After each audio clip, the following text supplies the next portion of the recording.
Hello friends, welcome to JavaScript Tamil tutorial part 25. நம்ம இந்த கிளாஸ்ல பார்க்க போறது என்னன்னா arrayனா பேசிக்கா என்ன சொல்லலாம் அப்படினா அதாவது ஒரே வேரியபிள்ல நிறைய டேட்டாவை சேவ் பண்றது அப்படினு சொல்லலாம். இப்போ ஒரு கிளாஸ்னு பார்த்துக்கிட்டீங்கன்னா எங்க கிளாஸ்ல பாத்தீங்கன்னா மொத்தமா ஒரு 72 பேர் இருக்காங்க. அவங்க எல்லாருக்கும் student 1 student 2 student 3 student 4 அப்படினு ஒவ்வொருத்தருக்கும் ஒரு நேம் கொடுத்து student 1 student 2 அப்படின்றதெல்லாம் ஒரு நேமா கொடுத்து 72 பேருக்கும் எழுதுறதுன்னு பாத்தீங்கன்னா ஒவ்வொரு டைமும் எழுத வேண்டியது. அதாவது பாத்தீங்கன்னா எழுதி காட்டுறேன். student 1 student 2 அப்படி எழுதுனீங்கன்னா பாத்தீங்கன்னா ஒவ்வொருத்துக்கும் student அப்படினு எழுத வேண்டியது இருக்கு.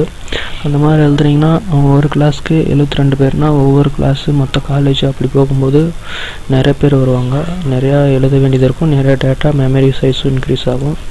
அந்த மாதிரி டைம்ல யூஸ் பண்றதுக்கு தான் array அப்படினு. இப்போ பாத்தீங்கன்னா ஸ்டூடண்ட் அப்படின்றதுல array மிக்ஸ் பண்றோம்னு வெச்சுக்கோங்களேன்.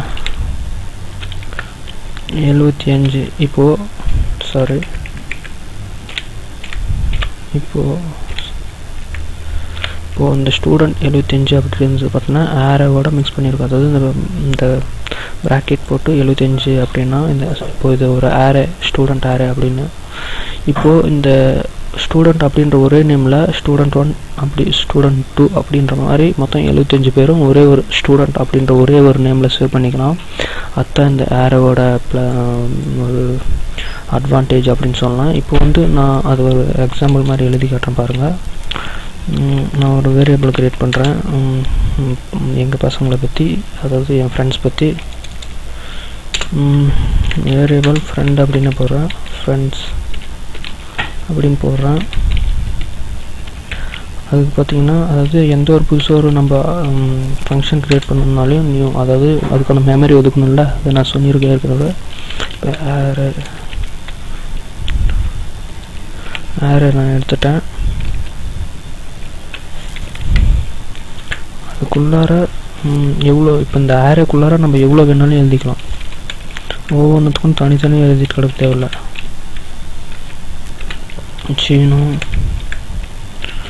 அயன் தெரு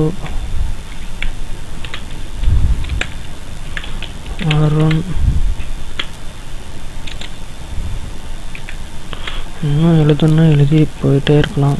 ஸோ அவ்வளோ டைமும் இல்லை, அது தேவையும் இல்லை. தேவையில்லைன்னா ரொம்ப எழுதி எதுக்கு எக்ஸாம்பிள் காட்டணும், அதை மினிமைஸ் பண்ணி காட்டிக்கலாம். இப்போ நான் செமிகோலன் போட்டு முடிச்சிடுறேன். இப்போ நான் இதை கால் பண்ணுறேன் பாருங்க.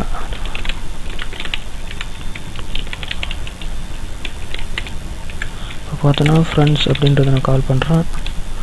இப்போது நான் கால் பண்ணுறதுக்கு முன்னால் ஒன்று சொல்லிடுறேன்.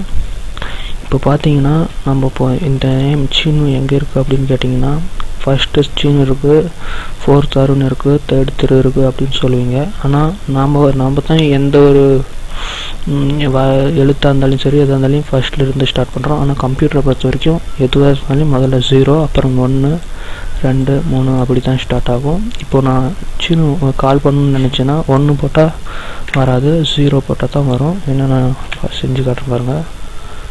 சேவ் பண்ணிடுறேன். தெரியுதுங்களா, சீனு அப்படின்ட்டு வந்திருக்கு.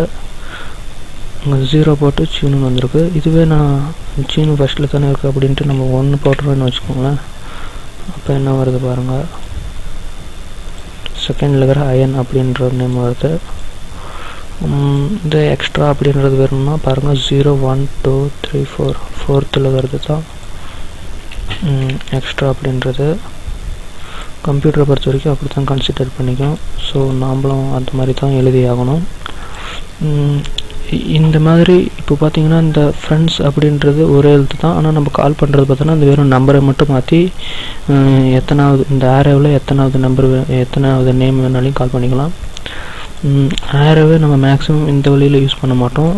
அதுக்கு இன்னொரு ஃபார்மேட் இருக்குது. அதுதான் நம்ம அதிகமாக array கிரியேட் பண்ணுவீங்க. அந்த array கிரியேட் பண்ணுறது எப்படின்ட்டு நெக்ஸ்ட் கிளாஸ்லேருந்து பார்ப்போம். தேங்க்யூ ஃபார் வாட்சிங். Please subscribe.